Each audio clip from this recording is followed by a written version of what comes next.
दोस्तों, इस कोर्स के बिल्कुल स्टार्ट के अंदर जब मैंने आप लोगों को ग्राफिक डिज़ाइन की डेफिनेशन समझाई थी, बिल्कुल उसी वक्त से मैंने आप लोगों को एक बात बहुत अच्छे तरीके से बयान की थी, और वो ये कि ग्राफिक डिज़ाइनर कभी भी सिर्फ अपने लिए काम नहीं करता, वो लोगों के लिए काम करता है। और ग्राफिक डिज़ाइनर कोई ना कोई मैसेज लोगों तक, मासेस तक कम्युनिकेट करने का काम करता है। दोस्तों, आपको कम्युनिकेट करने के लिए किसी न किसी मीडियम की ज़रूरत ज़रूर पड़ती है, और किसी न किसी मीडियम का सहारा लेना ही पड़ता है। बीइंग ग्राफिक डिज़ाइनर, जब हम कोई भी डिज़ाइन बनाते हैं तो वो आम लोगों तक पहुंचाने के लिए मीडियम्स ऑफ एडवर्टाइजिंग का सहारा लिया जाता है। इस लेसन के अंदर मैं आप लोगों को मीडियम्स ऑफ एडवर्टाइजिंग के बारे में ही बताने लगा हूं। तो चलें चलते हैं, बात करते हैं मीडियम्स ऑफ एडवर्टाइजिंग के हवाले से। दोस्तों, बीइंग ग्राफिक डिजाइनर, जब हम कोई चीज बनाते हैं, क्रिएट करते हैं, तो बेसिकली हम मैसेज कम्युनिकेट कर रहे हैं। अब यहां पे सवाल ये पैदा होता है कि आया कि ये मैसेज किस किस्म का है। दोस्तों, ये मैसेज या तो किसी न किसी कंपनी या ब्रांड की एडवर्टाइजिंग के हवाले से हो सकता है, या किसी भी प्रोडक्ट या सर्विस की प्रमोशन के हवाले से हो सकता है, और या फिर इसके अलावा किसी भी खास बात के हवाले से अवेयरनेस क्रिएट करने के लिए भी ये मैसेज हो सकता है। दोस्तों, जो फर्स्ट फॉर्म मैंने आपको बताई है वो कहलाती है एडवर्टाइजिंग। जो उसके बाद मैंने आपको बताया है वो है प्रमोशन, एंड देन मैंने आपको बताया है सोशल अवेयरनेस के हवाले से। अब दोस्तों, ये जो तमाम एडवर्टाइजिंग कैंपेन्स मैंने आपको बताई हैं, इनको लोगों तक पहुंचाने के लिए मीडियम्स चाहिए। अब वो मीडियम्स कौन से हैं, चलिए आए मैं आपको बताता हूं। दोस्तों, आम तौर पे जो सबसे ज़्यादा मीडियम यूज़ किए जाते हैं वो नंबर 1 प्रिंट मीडियम, उसके बाद आउटडोर, उसके बाद इलेक्ट्रॉनिक मीडिया, उसके बाद वेब मीडिया, और फिर उसके बाद मोबाइल डिवाइसेस जैसे मीडियम्स जो हैं ये आमतौर पे इस्तेमाल किए जाते हैं। तो चलें एक काम करते हैं, वन बाय वन इन तमाम मीडियम्स के बारे में बात करते हैं, और ये भी देखने की कोशिश करते हैं कि जब हम ऑनलाइन फ्रीलांस मार्केट प्लेसेस पे काम कर रहे होंगे एज ग्राफिक डिज़ाइनर्स, तो उस वक्त हमें इन मीडियम्स के हवाले से किन किन जॉब्स का सामना करना पड़ेगा और किन किन असाइनमेंट्स पे काम करना पड़ेगा। तो दोस्तों, सबसे पहले बात करते हैं जी प्रिंट मीडियम की।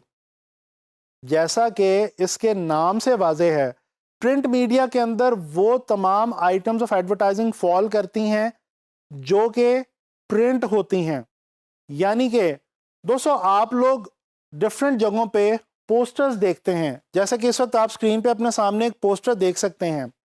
ये पोस्टर जो है ये मीडियम ऑफ कम्युनिकेशन के तौर पे या मीडियम ऑफ एडवर्टाइजिंग के तौर पे बहुत ही फेमस मीडियम का दर्जा रखता है। इसी तरह से आप जब मैगजीन पढ़ रहे होते हैं तो उसके अंदर मैगजीन ऐड आपको नजर आता है। इसी तरह से आप जब न्यूज़पेपर पढ़ रहे होते हैं तो उसके अंदर आपको न्यूज़पेपर ऐड नजर आता है, जैसा कि इस वक्त आप अपनी स्क्रीन पे मुलाहिजा कर सकते हैं। इसके अलावा दोस्तों, जब किसी कंपनी की प्रोफाइल प्रिंट होनी हो, या इसके अलावा विजिटिंग कार्ड, स्टेशनरी वगैरह प्रिंट होनी हो, तो ये तमाम की तमाम चीज़ें किस मीडियम में फॉल करेंगी, ये आपने याद रखना है जी, ये फॉल करेंगी प्रिंट मीडियम के अंदर। अच्छा जी, इसके अलावा अब हम बात करते हैं आउटडोर मीडियम की। दोस्तों, आउटडोर मीडियम के अंदर जो आम तौर पे आइटम्स फॉल करती हैं वो हैं होर्डिंग। जैसे कि आप लोग डेली जब अपने घर से निकलते हैं तो रोड्स के ऊपर आप डिफरेंट प्रोडक्ट्स या डिफरेंट सर्विसेज के हवाले से होर्डिंग्स या बिलबोर्ड्स देखते हैं। ये जो होर्डिंग्स या बिलबोर्ड्स हैं जो आप आउटडोर में अपनी वॉल से बाहर देखते हैं, ये जनाब अली फॉल करती हैं आउटडोर मीडिया के अंदर। इसके अलावा दोस्तों, आप अक्सर स्ट्रीट्स के ऊपर या रोड्स के ऊपर बैनर्स देखते हैं।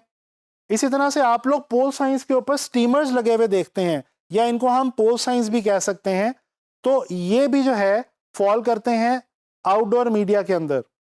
इसी तरह से दोस्तों, अगर आप किसी शॉप के ऊपर या किसी बड़े डिपार्टमेंटल स्टोर पे जाएं तो वहां पे आपको शॉप साइंस लगे हुए नजर आते हैं। ये जो जितने भी इस तरह के जो मीडियम्स हैं, इस तरह के जो आइटम्स हैं, ये फॉल करते हैं आउटडोर मीडिया के अंदर। अच्छा जी, ये तो हो गया प्रिंट और आउटडोर। चलें अब हम बात करते हैं इलेक्ट्रॉनिक मीडिया के हवाले से।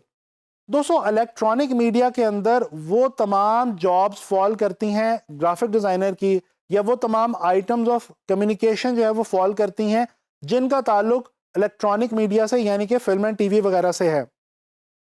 दोस्तों जब आप मुख्तलिफ फिल्मों के और मुख्तलिफ टीवी प्लेज या और जितने भी प्रोग्राम्स होते हैं उनके ट्रेलर्स देखते हैं, या इसी तरह से जब आप कोई एक प्रोग्राम देख रहे होते हैं और वो वक्फा आता है बीच में और वक्फे के दौरान में कुछ फिलर्स आते हैं, इसी तरह से और बहुत सारी न्यूज़, इंफरटेनमेंट या एंटरटेनमेंट के हवाले से जितने भी मोशन विजुअल्स आप देखते हैं जिनके अंदर ग्राफिक्स इन्वॉल्व होते हैं स्क्रीन के ऊपर, वो तमाम के तमाम फॉल करते हैं इलेक्ट्रॉनिक मीडिया के अंदर।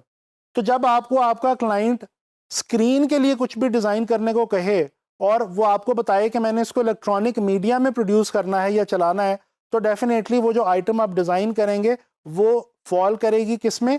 इलेक्ट्रॉनिक मीडिया में। अच्छा जी, इसी तरह से आजकल जो सबसे ज़्यादा एक्टिव मीडिया है और वो मीडिया जो कि इस वक्त दौरे हाजिर के अंदर सबसे ज़्यादा तरक्की कर रहा है, सबसे ज़्यादा ग्रो कर रहा है, वो मीडिया है जी वेब का या साइबर का। जी हाँ दोस्तों, इस वक्त हम सबसे ज़्यादा इस्तेमाल जिस मीडियम का करते हैं वो है वेब। और आपको मैं यहाँ पे ये भी बताता चलूँ कि ऑल अराउंड द वर्ल्ड, पूरी दुनिया में बड़ी बड़ी कंपनीज ने अपनी जो बजट्स की स्पेंडिंग है वो बाकी तमाम मीडियम से कट करके इस मीडियम के ऊपर सबसे ज़्यादा लगानी शुरू कर दी है, और ये है साइबर या वेब मीडिया। तो दोस्तों आपको ऑनलाइन फ्रीलांस मार्केट प्लेसेस पे इसके हवाले से भी बहुत सारी चीज़ें डिज़ाइन करने को मिल सकती हैं, जैसे कि फेसबुक या इंस्टाग्राम के हवाले से पोस्ट डिज़ाइन करने के लिए आपका क्लाइंट आपको कह सकता है। इसी तरह से आपको किसी वेबसाइट का डिज़ाइन करने को कहा जा सकता है। और मैं आपको यहाँ पे बताता चलूँ, ये जो वेबसाइट डिज़ाइन वाली असाइनमेंट है, ये जनाब Ali online finance market places की एक सबसे ज़्यादा जो ग्राफिक डिज़ाइन के लिए असाइनमेंट्स होती हैं उनमें एक सबसे ज़्यादा पसंद की जाने वाली असाइनमेंट है, और ये बहुत ज़्यादा वाइडली अवेलेबल है। इसी तरह से दोस्तों आपको ब्लॉग्स के हवाले से कुछ चीज़ें, कुछ विजुअल्स जो हैं वो डिज़ाइन करने के लिए आपका क्लाइंट कह सकता है। तो डिफरेंट आपको जॉब्स मिलेंगी ऑनलाइन फ्रीलांस मार्केट प्लेसेस पे, किस हवाले से? साइबर या वेब मीडिया के हवाले से। अच्छा जी, इसी तरह से एक और मीडिया जो कि आजकल बहुत ज़्यादा ग्रो कर गया है वो है मोबाइल डिवाइसेस का मीडिया। जी हाँ, मोबाइल डिवाइसेस इस वक्त बजाते खुद एक अलग मीडियम के तौर पे जो है वो रिकग्नाइज किए जा रहे हैं, और जब भी आपको किसी टैबलेट या किसी मोबाइल के स्क्रीन के लिए कोई भी इंटरफेस या कोई भी विजुअल डिज़ाइन करने को कहे आपका क्लाइंट, तो ये समझ लीजिए कि आप मोबाइल डिवाइसेस के मीडियम के लिए काम कर रहे हैं। तो दोस्तों हमने ये देखा कि प्रिंट मीडिया क्या है, इलेक्ट्रॉनिक मीडिया क्या है, आउटडोर मीडिया क्या है, वेब या साइबर मीडिया क्या है, और मोबाइल डिवाइसेस का मीडिया क्या है। अब यहाँ पे एक बहुत इंपॉर्टेंट बात मैं आपको ये बताता चलूँ। आप सोच रहे होंगे कि ये मीडियम्स मैं आपको ग्राफिक डिज़ाइन के लिए क्यों बता रहा हूँ। दोस्तों जब आप इलस्ट्रेटर या फोटोशॉप के अंदर न्यू डॉक्यूमेंट लेते हैं, यानी कि काम करना शुरू करते हैं, तो सबसे पहले आपको कुछ ऐसी चॉइसेस मेक करनी होती हैं, कुछ ऐसी चॉइसेस जो हैं वो आपको ऑप्ट करनी होती हैं जिनका ताल्लुक इन तमाम मीडियम से है। और ये ऐसा आपको क्यों करना होता है?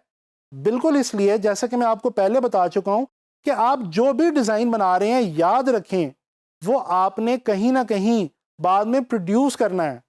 आपके क्लाइंट ने आपसे जो भी डिज़ाइन बनवाना है वो बाद में कहीं ना कहीं लोगों तक पहुंचाना है, और लोगों तक पहुंचाने के लिए उसको किसी न किसी मीडियम का सहारा लेना है। तो मैं उम्मीद करता हूं कि आपको समझ आ गई होगी कि ग्राफिक डिज़ाइन में ये मीडियम्स इंपॉर्टेंट क्यों हैं और इनको समझना ज़रूरी क्यों है।